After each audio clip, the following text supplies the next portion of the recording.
시청자 여러분 안녕하세요. 이채은 전문가입니다. 자, 오늘 제약바이오 섹터가 강세를 보여주고 있는 와중에 D&D 파마텍은 또 조정이 나와주고 있어서 많이 답답하시죠? 아직까지는 ABL 바이오처럼 개별 이슈가 없기 때문에 조금 소외되는 모습인데요. 오늘 드디어 초대형 기술 이전 이벤트가 나올 수 있는 결정적인 힌트가 나왔습니다. 오늘 영상 꼭 끝까지 시청해 주셔야겠고요. 그 전에 먼저 저는 D&D 파마텍만 전문적으로 다뤄드리는 만큼 여기가 가장 먼저 소식을 접할 수 있는 채널이라고 자부를 합니다. 그러니까 꼭 채널 구독과 알림 설정하셔서 새로운 이슈 놓치시는 일 없으셨으면 좋겠습니다. 자, 그럼 바로 본론으로 들어가서요. 다가오는 12월 2일 송도에서 2025 제약 바이오 투자 박람회가 열릴 예정입니다. 그런데 바로 눈에 딱 들어오는 회사가 하나 있죠. 바로 D&D 파마텍인데요.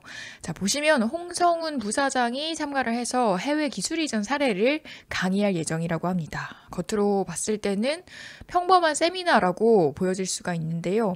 저는 이 행사가 그냥 박람회가 아니라 앞으로 대형 기술 이전 이슈로 이어질 수 있는 시작점이 될 수 있다고 봅니다. 그 이유는 가장 첫 번째로 규모인데요. 해외 투자자와 유력 기업 25개사, 또 국내 제약바이오 기업 45개사, 전체로는 무려 70여 개 기업과 투자기관이 한 자리에 모이는 구조로 설계가 되어 있고요. 그냥 단순 세미나가 아니라 낮에는 해외 VC, 또 글로벌 제약사들이 참여하는 콘퍼런스, 오후에는 1대1 투자 수출 상담회가 줄줄이 이어지는 형태입니다. 이 프로그램표 안에 D&D 파마텍 부사장이 발표자로 올라와 있다 는 점이 포인트인데요.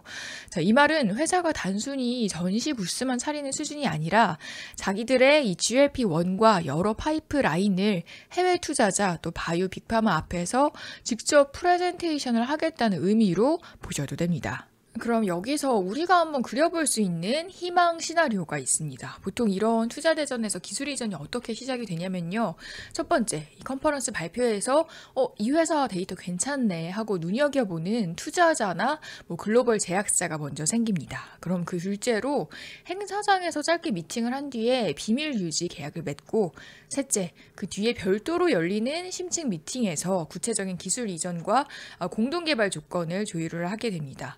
그런데 이번 송도 행사는 바로 이 1번과 2번 단계까지를 한 번에 만들어주는 자리라고 보시면 되는데요. 하지만 기업이 아무런 경쟁력과 기술력이 없다면 이런 자리가 있어도 소용이 없겠죠. 하지만 D&D 파마텍은 다릅니다. 첫 번째로 비만 치료제와 오랄링크 플랫폼, 그리고 메세라 화이자 M&A입니다. D&D 파마텍은 미국 비만학회에서 경구용 GLP-1 또 GIP 이중작용제 전임상 결과를 공개했는데요. 비만 마우스 모델에서 28일간 투약을 했더니 체중이 약 30% 가까이 빠지는 데이터가 나왔습니다.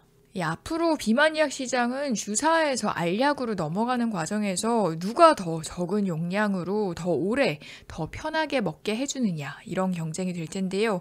자, 이때 오랄링크 플랫폼이 그대로 다른 펩타이드 약에도 붙을 수 있다는 점이 굉장히 중요한 포인트입니다.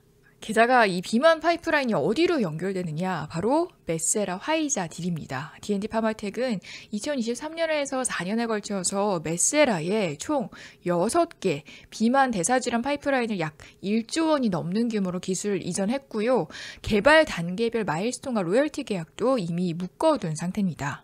그런데 최근 화이자가 노보노디스크와의 경쟁 끝에 메세라를 최대 100억 달러 수준으로 인수를 하면서 메세라가 일종의 비만약 빅3 플랫폼으로 편입되는 그림이 나왔습니다.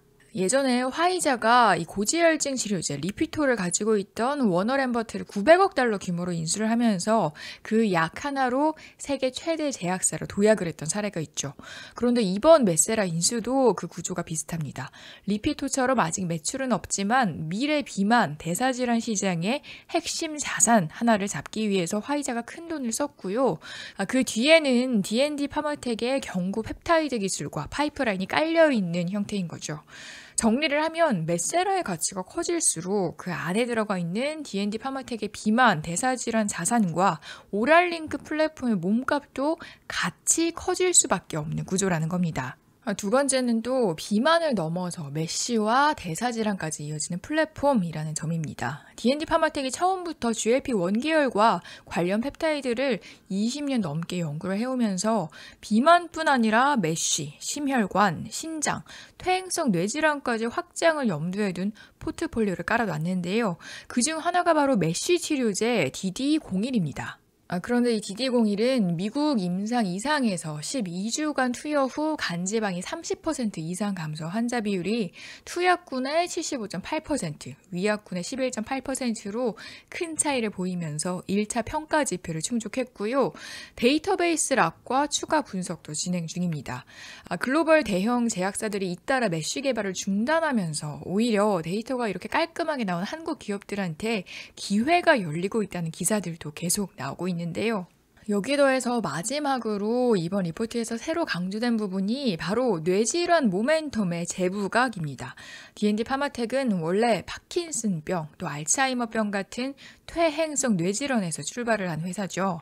특히 GLP-1 계열 주사제 NLY-01은 파킨슨병 글로벌 이상에서 60세 미만 환자군에서 질병 진행 속도를 늦추는 통계적으로 의미 있는 효과를 보여줬다는 추가 분석이 나왔습니다.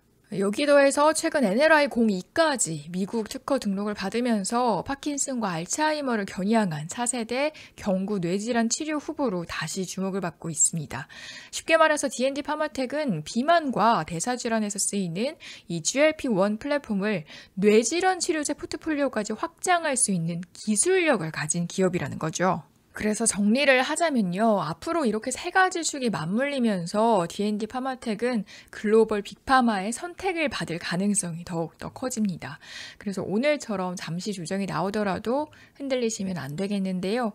주가 상승에는 반드시 조정은 따라올 수밖에 없습니다. 그런 과정 속에서 오히려 종목이 더 건강해지고 더 높이 올라갈 수가 있게 되는 거죠. 따라서 우리는 빠르게 가는 게 목표가 아니라 높이 올라가는 게 목표라는 걸 생각을 하시면서 D&D 파마텍을 지켜보시면 될 것 같습니다. 혹시나 큰 조정이 온다면 제가 바로바로 대응 영상 올려드릴 테니까요. 꼭 채널 구독과 알림 설정하셔서 놓치시는 일 없으셨으면 좋겠습니다. 그럼 저는 다음 영상에서 더 좋은 내용으로 찾아뵐게요. 고맙습니다.